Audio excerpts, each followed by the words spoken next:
दोस्तों, किसी समय की बात है। एक गांव एक शांतिपूर्ण इलाके में बसा हुआ था, जहां के लोग अपनी सादगी और धार्मिकता के लिए प्रसिद्ध थे। गांव के प्रत्येक घर में एक ही आवाज गूंजती थी, भगवान का नाम लो और सुखी रहो। सारा गांव एक दूसरे से जुड़ा हुआ था और उनकी दिनचर्या का केंद्र हमेशा मंदिर और पूजा पाठ ही हुआ करता था। यहाँ के लोग अपनी मेहनत और ईमानदारी से जीते थे, पर एक गहरी खामोशी इस गांव के बीच हमेशा बनी रहती थी। गांव की सबसे सुंदर औरत थी, और वह भी विधवा। उसकी आंखों में अजीब सी उदासी थी, एक खालीपन जो किसी को दिखाई नहीं देता था। उसकी सुंदरता पर कोई शक नहीं कर सकता था, लेकिन उसकी आंखों की गहराई और दिल की तन्हाई किसी को भी नहीं दिखती थी। उस विधवा का दिल और उसकी जिंदगी के दुख समझने वाला कोई भी नहीं था। वह विधवा औरत अक्सर सोचती, क्या यही है मेरी जिंदगी का उद्देश्य? क्या मेरी सुंदरता का कोई मतलब नहीं है? अगर मुझे किसी के दिल में जगह नहीं मिलती, यही विलाप कर रही थी। उसी बीच एक दिन उस गांव में एक साधु का आगमन हुआ। साधु के बारे में सुनकर हर किसी की उत्सुकता बढ़ गई थी।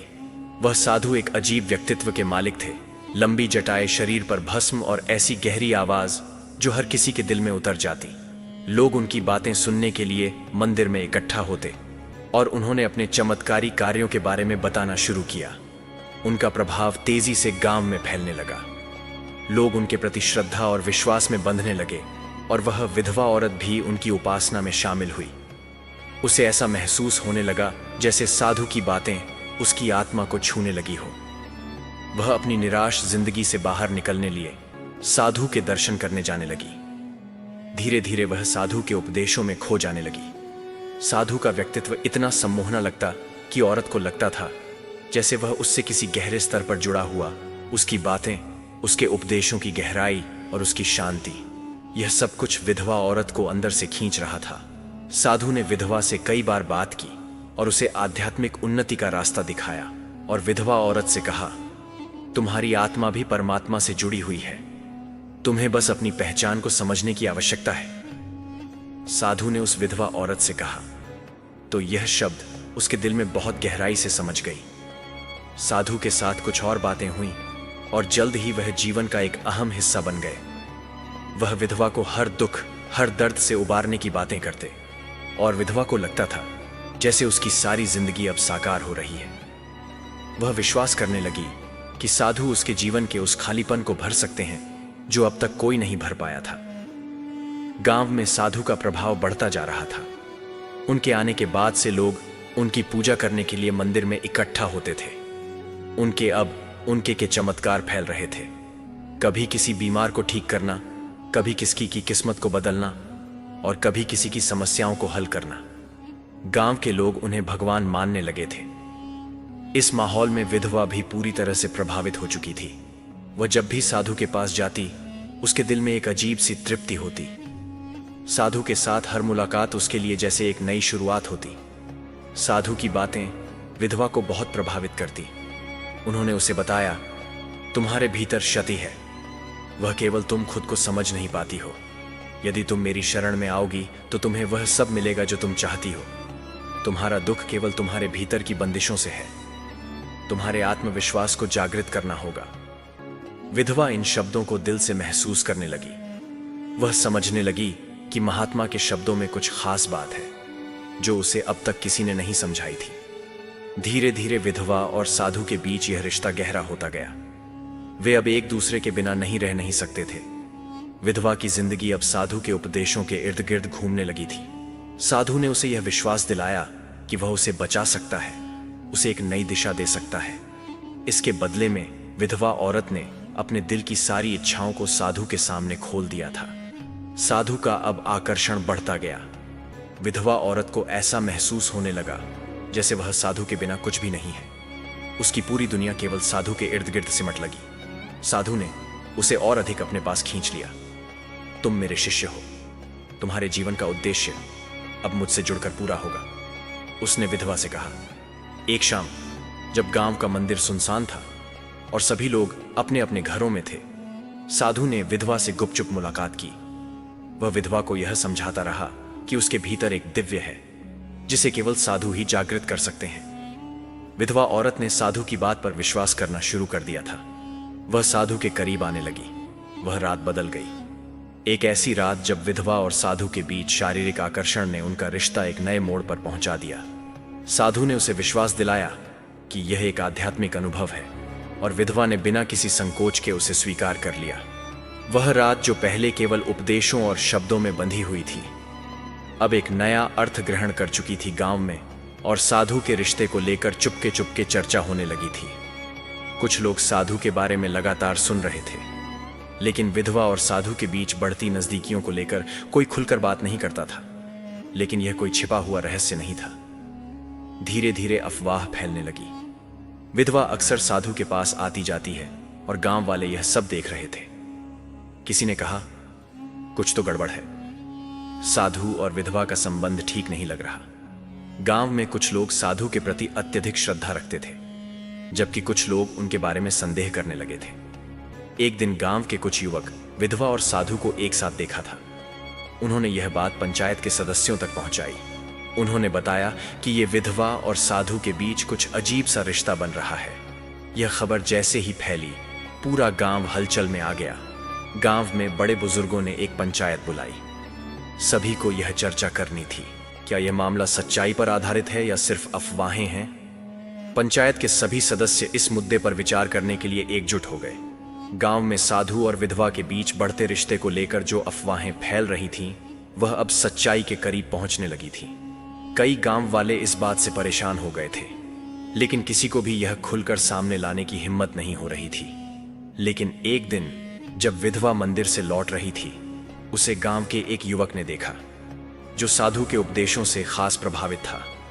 लेकिन अब उसे यह समझ में आने लगा था कि साधु के व्यवहार में कुछ गलत था। रामचरण ने वह दृश्य देखा जब विधवा साधु के पास गई और दोनों के बीच बातचीत के दौरान कुछ अत्यधिक व्यक्तिगत बातें हो रही थीं। रामचरण चुपके से यह सब देख रहा था और उसे अब कोई संदेह नहीं रहा कि कुछ गड़बड़ है। उसने यह बात तुरंत गांव के अन्य लोगों को बताई और यह खबर जैसे ही फैलने लगी, गांव में फिर से हलचल मच गई। एक दिन गांव के एक बुजुर्ग ने उस विधवा औरत से पूछा, तुम्हारा और साधु के बीच क्या चल रहा है। विधवा ने मुंह चुप कर लिया। उसका दिल घबराया हुआ था। वह समझ नहीं पा रही थी कि क्या कहे। उसके मन में बहुत कुछ था। गांव में अब अफवाह फैल चुकी थी और लोग इस पूरे मामले को लेकर सशंकित थे। कुछ लोग विधवा को दोषी ठहराते हुए कह रहे थे, यह औरत बिगड़ गई है, इसने साधु को फंसा लिया। वहीं कुछ लोग साधु की ओर इशारा कर ऐसा विवाद खड़ा हो गया। आज लोग एक दूसरे से बात करने में संकोच कर रहे थे, क्योंकि वे नहीं चाहते थे कि उनके गांव की छवि खराब हो। साधु को भी पंचायत में बुलाया गया। वह धीरे धीरे मंदिर की ओर बढ़े। अपने सिर पर सफेद चादर लपेटे हुए उनका चेहरा एकदम शांत था, जैसे उन्हें सब कुछ पहले से ही पता हो क्या हो रहा है, और उन्होंने तय कर लिया था कि वह किसी भी हालत में अपनी प्रतिष्ठा को बनाए रखेंगे। पंचायत की बैठक में पहले विधवा को बुलाया गया। गांव के बुजुर्गों ने उससे सवाल पूछे, क्या यह सच है कि तुमने साधु के साथ गलत संबंध बनाए हैं। विधवा ने अपनी आंखों में आंसू समेटे हुए कहा, मैं जानती हूं कि मैंने गलत किया है, लेकिन मुझे यह सब समझ नहीं आया। साधु ने मुझे सब सिखाया और मैं उनकी बातों में फंस गई। गांव के कुछ लोग विधवा की बातें सुनकर दुखी हुए, जबकि कुछ लोग उससे गुस्से में थे। उसी दौरान एक बुजुर्ग महिला, जो गांव की सबसे बुद्धिमान औरत थी, खड़ी हुई। क्या यह केवल विधवा की गलती है? क्या हम यह नहीं समझ सकते कि साधु ने इस सब में एक पापी की भूमिका निभाई है? बुजुर्ग महिला की आवाज गहरी थी। यह सुनकर पंचायत में हलचल मच गई। कुछ लोग साधु के पक्ष में थे, जबकि कुछ ने उसे दोषी ठहराया। अंततः यह फैसला हुआ कि साधु को गांव से बाहर कर दिया जाएगा। साधु ने अपने आप को निर्दोष बताते हुए कहा, यह सब सिर्फ अफवाह है, मैं किसी को चोट पहुंचाने का विचार नहीं रखता। लेकिन पंचायत ने उनका फैसला सुनाया और उन्हें गांव से बाहर भेज दिया। गांव से साधु के निष्कासन के बाद गांव में एक अजीब सा सन्नाटा फैल गया। लोग अब यह सोचने लगे थे कि क्या सच में वे जो कुछ भी देख रहे थे वह सही था या नहीं। कुछ लोग यह मानते थे कि साधु ने उनके विश्वास को तोड़ा था, जबकि कुछ का कहना था कि यह सब सिर्फ अफवाह थी। साधु के जाने के बाद उस विधवा औरत के जीवन में एक अजीब सी खामोशी सी छा गई। वह अब अकेली महसूस करने लगी थी। साधु के बिना उसकी जिंदगी एक खालीपन से भर गई थी। लेकिन इस खालीपन ने उसे अपनी जिंदगी पर ध्यान केंद्रित करने का एक नया अवसर दिया। गांव के बुजुर्गों ने विधवा औरत को फिर से गांव में अपने सम्मान को बहाल करने का सुझाव दिया, लेकिन विधवा को खुद को ढूंढने और अपने भीतर की शक्ति को पहचानने का वक्त चाहिए था। वह अपने अंदर हो रहे बदलाव को महसूस कर रही थी और अब उसे यह समझ में आने लगा था कि उसकी जिंदगी का उद्देश्य सिर्फ साधु के उपदेशों में नहीं था, बल्कि उसे अपने स्वयं के भीतर की शक्ति को पहचानने की जरूरत थी। गांव में अब सब कुछ धीरे धीरे सामान्य हो रहा था। लोग धीरे धीरे उस साधु की काली छाया को भूलने लगे थे और उस विधवा औरत ने भी अपनी गलती को सुधारने के लिए गांव में एक नई दिशा में कदम रखा। वह अब गांव की महिलाएं को शिक्षित करने और समाज में बदलाव लाने की दिशा में काम करने लगी। उसने यह समझ लिया था कि जब तक वह खुद को सुधार नहीं सकती, तब तक वह दूसरों की मदद नहीं कर सकती। गांव में हुए इस पूरे घटनाक्रम ने लोगों को यह सिखाया कि किसी भी संबंध में विश्वास और समझ दोनों जरूरी होते हैं। विधवा ने अपनी ताकत को पहचान लिया था। उसने अपने अनुभवों से सीखा था कि केवल बाहरी आकर्षण ही किसी के जीवन को पूरी तरह से पूरा नहीं कर सकते। तो मेरे प्रिय दोस्तों, हमारी आज की कहानी, आज का वीडियो यहीं समाप्त होता है और हम उम्मीद करते हैं कि आपको यह कहानी पसंद आई होगी और आप इससे ढेर सारी प्रेरणा लेंगे। तो दोस्तों, मिलते हैं अगली ज्ञान चर्चा के साथ अगली कहानी में। तब तक के लिए अपना और अपनों का ख्याल रखिए। धन्यवाद।